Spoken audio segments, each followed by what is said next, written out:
자유한국당 윤영석 의원 나오셔서 질문해 주시기 바랍니다.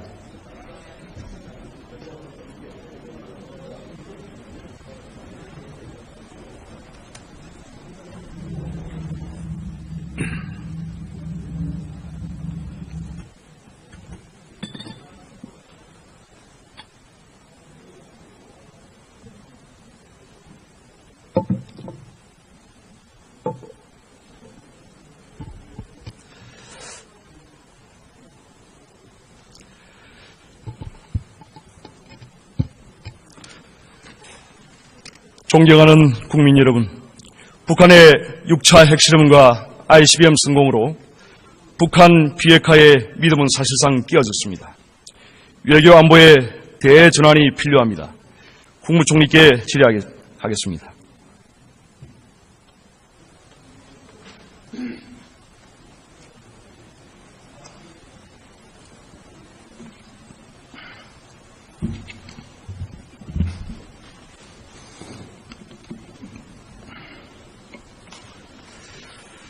지금 외교안보 엄중한 시기죠? 네. 지금 외교안보 라인의 무능력 심각합니다. 미중일러 대사 내정자 모두 코드 인사 비전문가입니다. 동의하십니까? 저희들의 경험으로는 커리어 직업 외교관들이 지금 같은 위기 국면에 꼭 유능했다라는 보장은 없다고 생각합니다. 때로는 정치적 경험이나 역량을 갖춘 분들이 이런 상황에는 더 적합할 수도 있다 하는 것이 저희들의 경험입니다. 하지만 이렇게 완전 비전문가, 비외교관으로 하는 것은 맞지 않습니다. 마땅히 내정철회해야 합니다. 그렇게 안 하시겠습니까? 저희들은 어느 쪽하고 비교하는 건 뭐합니다만 그분들이 충분한 역량을 갖추고 계신다고 믿습니다. 네. 북한의 지금 6차 핵실험, 북핵 완성 단계에 와 있습니다. 동의하십니까? 네, 북한 스스로가 좀 어려운 표현입니다만 완성의 완결 목표를 달성하기 위한 이런 표현을 쓰고 있습니다. 국제적인 연구소에 의하면 북한이 이미 10개 이상의 핵을 보유하고 있다고 합니다. 알고 계십니까? 네, 여러 가지 숫자에 대해서는 좀 들쭉날쭉하지만 그런 비슷한 분석들이 있고 있습니다. 북한의 비핵화가 가능하다고 생각하십니까? 그런 목표를 향해서 부단히 노력해야 한다고 생각합니다. 어떻게 할 겁니까? 이제까지 쭉 설명드린 바와 같이 압박과 제재에 지금은 집중해야 되고요. 언젠가는 닥쳐올지 모르는 대화 국면에도 준비해야 한다 이렇게 생각합니다. 한반도 운전자론을 언급을 하셨는데 앞으로 이것을 어떻게 실현할 겁니까? 한반도 운전자론은 약간 과잉 해석된 측면이 있다 제가 말씀드립니다. 6월에 트럼프 대통령과 문재인 대통령 사이에 발표된 한미 공동선언을 보면 한국의 주도를 인정한 곳은 두 군데입니다. 하나는 삼축체계를 포함한 연합방위 태세의 운영, 또 하나는 한반도 평화통일 환경조성 이 두 가지 분야고요. 북핵에 대해서는 한국 주도라는 표현이 없습니다. 지금 미국 등 국제기구와 또 우방국가의 그런 철저한 공조가 필요한 시점입니다. 코리아 패싱이 심각합니다. 그런 것을 현실을 정확하게 인식을 해주시길 바라고, 이러한 상황은 문재인 정부가 자초한 측면이 크다. 특히 스타트 배치를 둘러싸고 우왕좌왕한다든지 이러한 부분은 결국은 미국으로부터도 중국으로부터도 코리아 패싱을 당하는 이러한 상황을 자초했다. 동의하십니까? 안보 상황 자체가 미중을 동시에 만족시키기는 매우 어려운 국면이라는 것은 의원님께서 잘 아실 겁니다.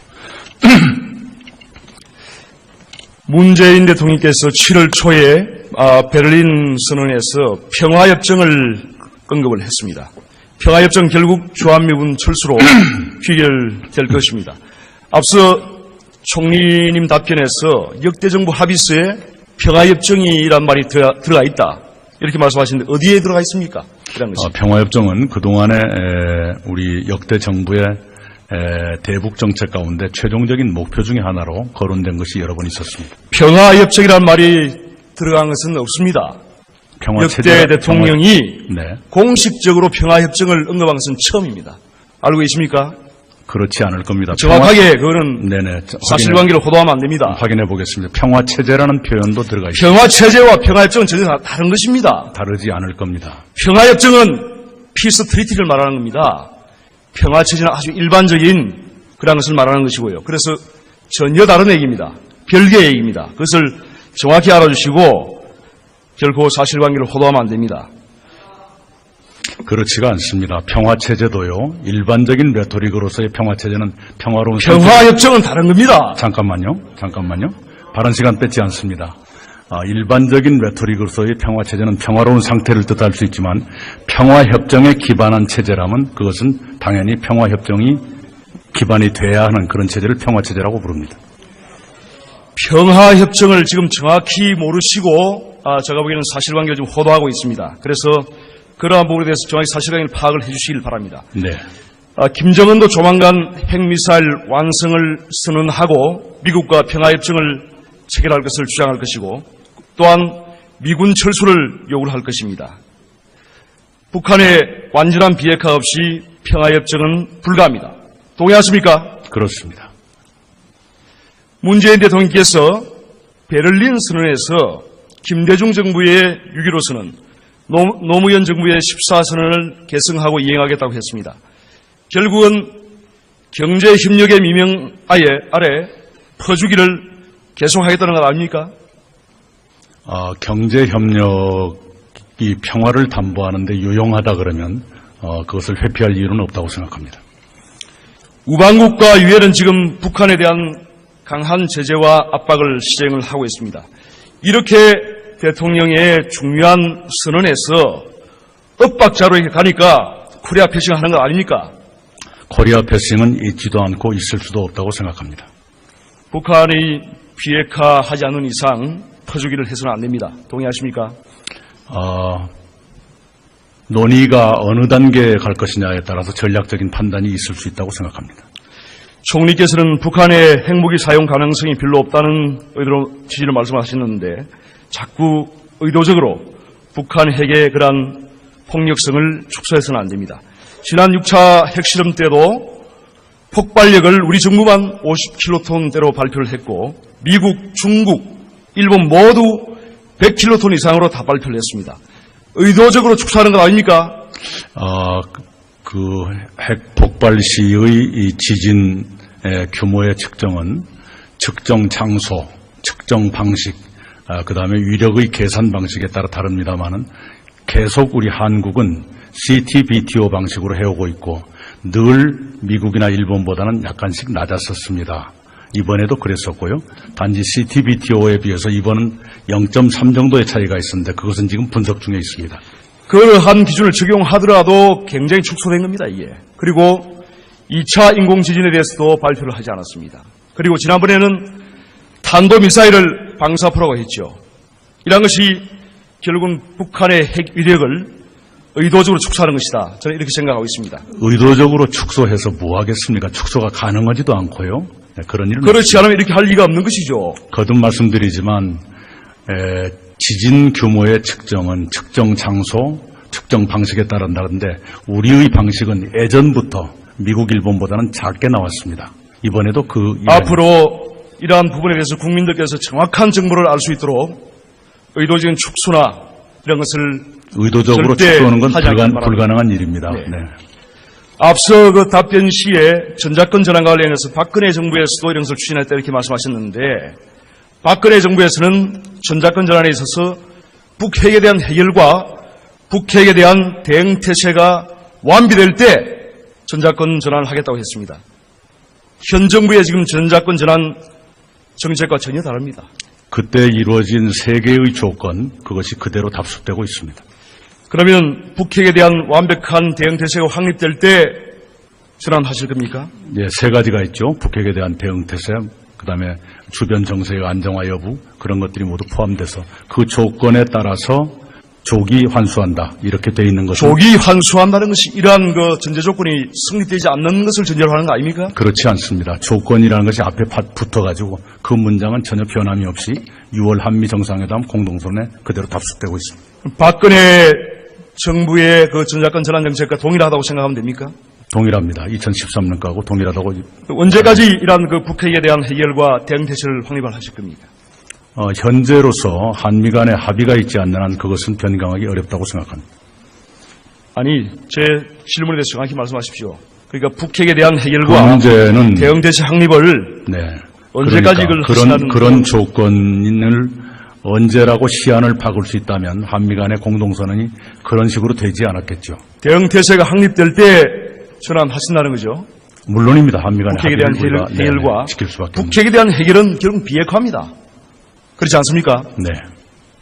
그럼 비핵화와 북한의 비핵화와 북핵에 대한 대응 태세가 확립되면은 전환할 것이다. 이렇게 예, 합의문 말씀하실 그대로, 수 있습니까? 합의문 그대로입니다.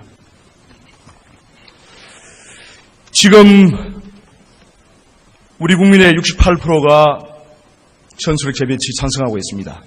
이 현 정부는 국민의 뜻을 존중한다고 해왔습니다. 네. 어떻게 하실 겁니까? 현재 국민들께서 느끼시는 불안감의 반영이라고 생각합니다. 그러나 전술핵 재배치가 과연 얼마만큼의 효과가 있고 얼마만큼의 리스크가 있을 것이냐를 충분히 아신다면 그리 다른 결론도 나올 수 있다고 생각합니다. 지금 국민들께서 불안한 것은 북한 핵무기도 불안하지만 현 정부의 대응 태세가 불안합니다. 네. 지혜를 모아주시면 국민들이 덜 불안하실 겁니다. 전혀 북핵에 대한 방어 체계가 구축되지 않고 있고 또한 공포의 균형도 지금 부정하고 있습니다. 현 정부가. 그러한 것을 불안하게 생각하는 것입니다. 어떻게 생각하십니까? 지구상에서 가장 강력한 미국의 해구산, 그것이 또 확장된 확장 억제 전략, 한국은 놓여 있습니다. NPT 조약 10조량은 비상사태 시 탈퇴 규정을 두고 있습니다. 현재 사태가 비상사태라고 생각하십니까? 아닙니까? 그런 일반적인 비상사태라 그러면 대단히 엄중한 상태라고 생각합니다만 NPT 탈퇴 상황은 아니라고 봅니다. 한국, 미국의 핵 전문가들은 한국이 최소 6개월이면은 핵무기 만들 수 있다 이렇게 하고 있습니다. 기술적으로 제조 가능합니까? 그것은 조금 전문가들에 따라서 견해가 다른 것으로. 총리께서 이러한 부분에 대해서 정확히 파악을 하고 계셔야 됩니다. 이러한 관련 논문이나 이런 것을 본 적이 없으십니까? 수많은 지금 논문이 나와 있습니다. 네, 여러 가지 견해가 있는 것으로 압니다. 견해라기보다는 이러한 부분에 대해서 정확한 그 사실관계 그리고 논문을 꼭 읽어보시기를 바랍니다. 네. 네. 지금 팩3와 SM3 도입해야죠. 네, 아까 국방장관이 여러 가지 말씀을 드린 걸로 압니다. 서울과 수도권 4도 추가 배치해야죠. 네, 그것도 국방장관 답변. 동의하십니까? 네, 총리님께서? 구체적인 지금 국방장관의 그러한 전술핵 재배치나 또 핵무기 소형화에 대해서 총리님께서 지금 부정을 한 경우가 있습니다. 어제 정신없이 발언했다는 식으로. 아니 그래서 그 말씀은 내가 국방장관에 대해서 답변을 미루지 마시고 네. 직접 답변해 주세요. 아니 개개의 무기에 대해서는 저보다 국방장관이 더 잘 알기 때문에 제가 함부로 말하는 것은 바람직하지 않겠다는 판단이고요. 전술핵 재배치에 대해서는 국방장관도 한국의 야당이나 언론에 그런 논의가 있다는 걸 인용했다 이렇게 설명하고 있습니다. 지금 북핵에 대해서 이렇게 불안한데 일본은 지금 이러한 비상사태 시에 대피훈련을 지금 실시하고 있습니다. 그런데 우리 대피훈련 전 국민 대상으로 실시하고 있습니까? 지난번에 을지 연습이 있었고 민방공 훈련이 있었습니다만 그것이 좀 더 내실화될 필요가 있다는 걸 정부가 잘 알고 있습니다. 문 대통령께서 언급하신 레드라인 잘못되었죠? 외교적 의미에서 국제사회가 이 선을 넘지 않기를 바란다. 이 선을 넘으면 국제사회의 응징이 훨씬 더 강력해질 것이다 하는 경고로서 의미가 있다고 생각합니다. 레드라인을 넘었으면 어떻게 할 계획이십니까? 거듭 말씀드리지만 정치 외교적인 언사였다고 생각합니다. 아니 지금 전 국민이 총리님의 발언에 주목을 하고 있습니다. 답변에. 그렇게 그냥 넘어가지 마시고 넘어가는 것이 아닙니다. 국민들께 네. 대단히 중요한 대목입니다. 그래서 소상하게 말씀을 해주세요. 레드라인을 넘었으면 어떻게 할 계획이십니까? 거듭 말씀드리지만 그때의 발언은 북한이 ICBM의 완성으로 질주하고 있는 단계에서 더 이상 나가지 말라는 한국 대통령으로서의 경고의 의미가 있다 이렇게 판단하고 있습니다. 북한 핵미사일은 현실적인 점이 위협이 되었습니다. 국가와 국민의 안위를 지키기 위해서 앞으로 국민을 불안하지 않게 어떻게 하실 계획이신지 말씀해 주십시오. 네, 크게 보면 세 가지의 대비가 필요합니다. 첫째는 제재와 압박이 있을 것이고요. 둘째는 억지가 있습니다. 셋째는 대화가 있는데요. 현재는 대화는 일단 배제하는 국면이고요. 제재와 압박은 지금 유엔 안보리에서 오늘 아침에 결의된 것이 있습니다. 한국도 충분히 공조하면서 같이 공조를 할 것이고요. 압박은 우리 한미 연합 방위 역량 그리고 우리 독자적 방위 역량을 극대화해 나가는 것 이것이라고 생각합니다. 오늘 새벽 안보리 제재안 충분하다고 생각하십니까? 보기에 따라서 불충분하다고 보시는 국민이 계시다는 건 압니다. 그러나 국제사회가 빠른 시일 안에 그것도 만장일치로 채택했다는 건 그 나름의 의미가 있다고 생각합니다. 불과 일주일 전 대통령께서 북한에 대한 최대의 압박을 말씀하셨습니다. 최대의 압박입니까 이게? 미국도 마음대로 하지 못한 그런 국제적인 타협 아니겠습니까? 이번에 김정은에 대한 자산동결 논의됐습니다. 앞으로 자산동결 주장하실 겁니까? 그건 조금 더 전략적인 판단이 필요하다고 생각합니다. 중국에 대한 원유 공급 중단 주장하실 겁니까? 좀 더 논의를 해봐야겠습니다. 우리 한국이 국제사회와 공조한다는 원칙은 흔들림이 없습니다. 지금 한미동맹 그런 말씀 이제 안 하셨는데 한미동맹은 어떻게 하실 겁니까? 네, 한미동맹은 긴밀합니다. 제가 경험하는 한 한국의 안보실장과 미국의 안보보좌관, 한국의 국방장관과 미국의 국방장관, 또 양국의 합참의장, 그리고 우리 외교부장과 미국의 국무장관, 지금처럼 긴밀히 시간과 관계없이 워싱턴 시간으로 자정이 넘은 시간에도 통역 없이 통화하는 그런 시대는 과거에 제가 본 적이 없습니다. 한미동맹에 의해서 북핵에 대한 해구산을 우리가 제공받고 있습니다. 한미 상호방위 조약 아시죠? 네. 몇 개 조항입니까? 보신 적 있습니까? 제가 하여튼 언젠가는 읽어봤을 겁니다. 아주 중요한 것이니 꼭 읽어보십시오. 전문 및 본문 6개 조항입니다. 그런데 이 내용상 한국 유사시에 미국의 자동 개입입니까? 아닙니까? 자동 개입하게 되어 있는 걸로 압니다. 전혀 아닙니다. 나토는 자동 개입입니다. 그런데 한미 상호방위 조약은 자동 개입이 아닙니다. 이 3조에 각국의 헌법 절차에 따라서 즉 의회의 승인을 받도록 되어 있습니다. 네, 의회 승인 아시겠습니까? 필요합니다. 의회 승인 필요합니다. 그래서 자동 개입이 아니라는 거죠. 네네. 이 중요한 사항을 총리께서 인식을 못하고 있다는 것은 대단히 이거는 의회 승인이 필요하다는 건 알고 있습니다. 진작에 그러면 그렇게 말씀하셔야죠. 자동 개입이 아닙니다. 이거는. 네. 그래서 이제는 북한 핵이 현실적인 위협이 되었기 때문에 우리가 이러한 한미 상호방위 조약에 대해서도 재설정이 필요하다. 이런 것을 말씀드리고 싶고 나토 수준의 이러한 자동 개입으로 개정을 할 필요가 있다. 동의하십니까? 나토 수준의 핵 공유를 주장하시는 분도 계십니다만은. 아니 그거는 네네. 나토 수준의 핵 공유고요. 이거는 네. 그 말씀이 아니고 핵안전협정 얘기인데요. 유사시 개입 조항에 대해서 네네. 나토 수준으로 자동 개입을 할 필요가 있다 본인이 생각하고 그에 대해서 추진할 의향이 있으신지 제가 현재의 체제가 불충분하다면 논의의 여지가 있다고 생각합니다. 논의의 여지가 있다. 앞으로 의지를 가지고 추진을 해주시기 바랍니다. 지금 우리 사회는 정말 가짜뉴스로 지금 몸살 앓고 있습니다. 사드, 전자파 등 괴담 모두 사실이 아닌 것으로 밝혀졌습니다. 민주당 의원들을 비롯해서 사드 괴담으로 엄청난 국론 분열과 사회적 비용을 치루었습니다. 사드 괴담 퍼뜨린 분들 책임져야 하지 않습니까? 그 사드가 전자파 등의 위해를 가할 정도가 아니다라는 것도 문재인 정부가 발표한 것입니다. 아니 글쎄요. 이 부분은 이미 대선 이전에 벌써 괌에서도 측정을 했고 네. 또한 우리 성주 기지에서도 이런 것을 일부 언론 등에서 측정을 했습니다. 네. 그렇지 않습니까? 네. 그럼에도 불구하고 이러한 괴담을 퍼뜨려서 엄청난 국론 분열을 가져오고 국민들을 불안하게 한 이런 데 대해서 책임을 물어야 하지 않습니까? 정치인들의 정치적 언동에 대해서 정부인 사람으로서 이러쿵저러쿵 말하고 싶지 않습니다. 며칠 전에 언론 보도에 따르면 문재인 대통령께서 지난 2016년 11월 26일 촛불 집회 시에 개성공단 폐쇄와 사드 배치도 최순실의 작용이 있었다는 그러한 취지의 말씀이 있었습니다. 이것도 사실과 배치되는 거 아닙니까? 제가 그 발언은 기억하지 못합니다. 며칠 전에 언론에 나왔습니다. 한번 꼭 찾아보시길 바랍니다. 네. 존경하는 국민 여러분, 북한에게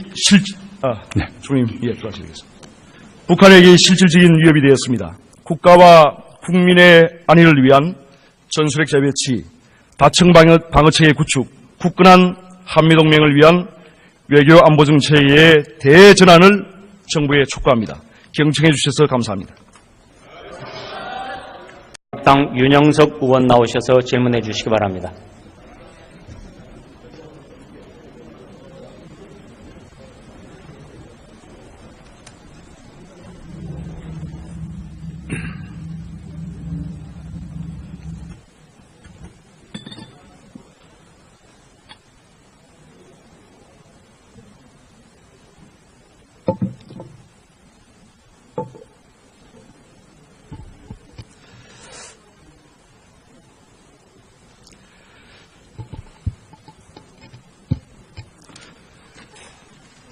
존경하는 국민 여러분, 북한의 6차 핵실험과 ICBM 성공으로 북한 비핵화의 믿음은 사실상 깨어졌습니다. 외교 안보의 대전환이 필요합니다. 국무총리께 질의하겠습니다.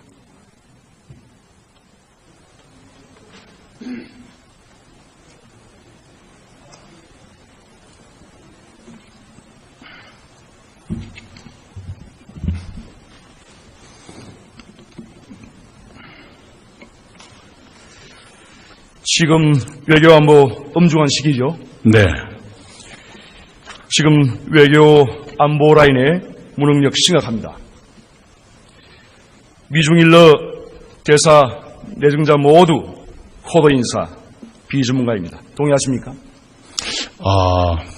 저희들의 경험으로는 커리어 직업 외교관들이 지금 같은 위기 국면에 꼭 유능했다라는 보장은 없다고 생각합니다. 때로는 정치적 경험이나 역량을 갖춘 분들이 이런 상황에는 더 적합할 수도 있다 하는 것이 저희들의 경험입니다. 하지만 이렇게 완전 비전문가, 비외교관으로 하는 것은 맞지 않습니다. 마땅히 내정철회해야 합니다.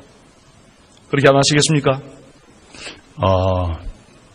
저희들은 어느 쪽하고 비교하는 건 뭐합니다만 그분들이 충분한 역량을 갖추고 계신다고 믿습니다. 네.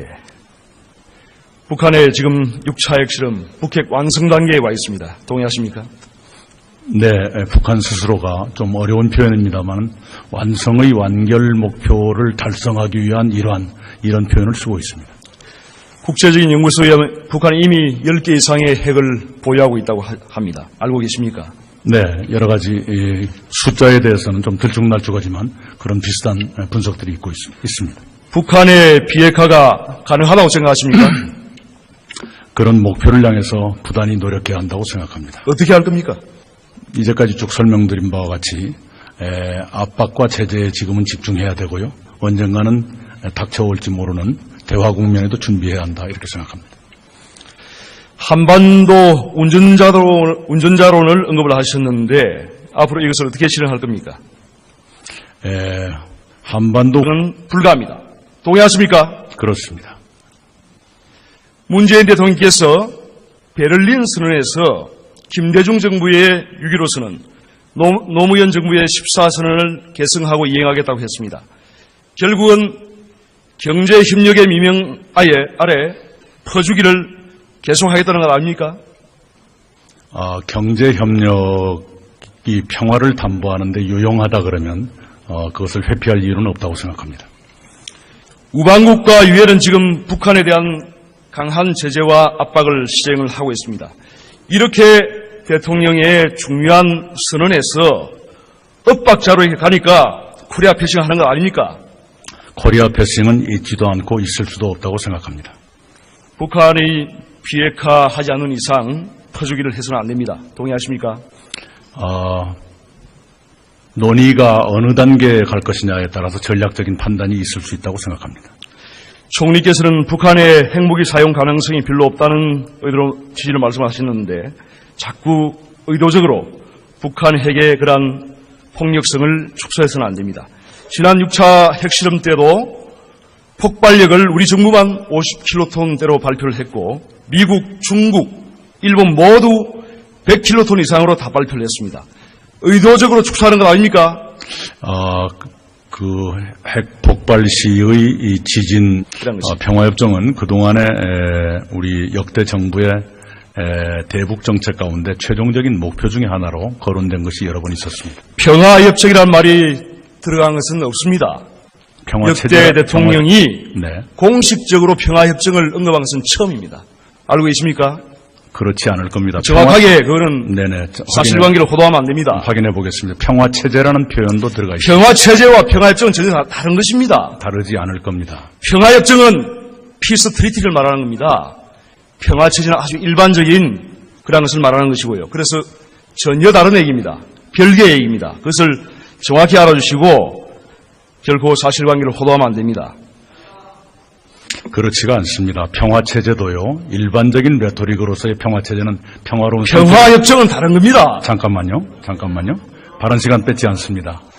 일반적인 레토릭으로서의 평화체제는 평화로운 상태를 뜻할 수 있지만 평화협정에 기반한 체제라면 그것은 당연히 평화협정이 기반이 돼야 하는 그런 체제를 평화체제라고 부릅니다. 평화협정을 지금 정확히 모르시고 제가 보기에는 사실관계를 좀 호도하고 있습니다. 그래서 그러한 부분에 대해서 정확히 사실관계를 파악을 해주시길 바랍니다. 네. 김정은도 조만간 핵미사일 완성을 선언하고 미국과 평화협정을 체결할 것을 주장할 것이고 또한 미군 철수를 요구를 할 것입니다. 북한의 완전한 비핵화 없이 평화협정 운전자로는 약간 과잉 해석된 측면이 있다 제가 말씀드립니다. 6월에 트럼프 대통령과 문재인 대통령 사이에 발표된 한미 공동선언 을 보면 한국의 주도를 인정한 곳은 두 군데입니다. 하나는 삼축체계를 포함한 연합방위 태세의 운영, 또 하나는 한반도 평화통일 환경 조성, 이 두 가지 분야고요. 북핵에 대해서는 한국 주도라는 표현이 없습니다.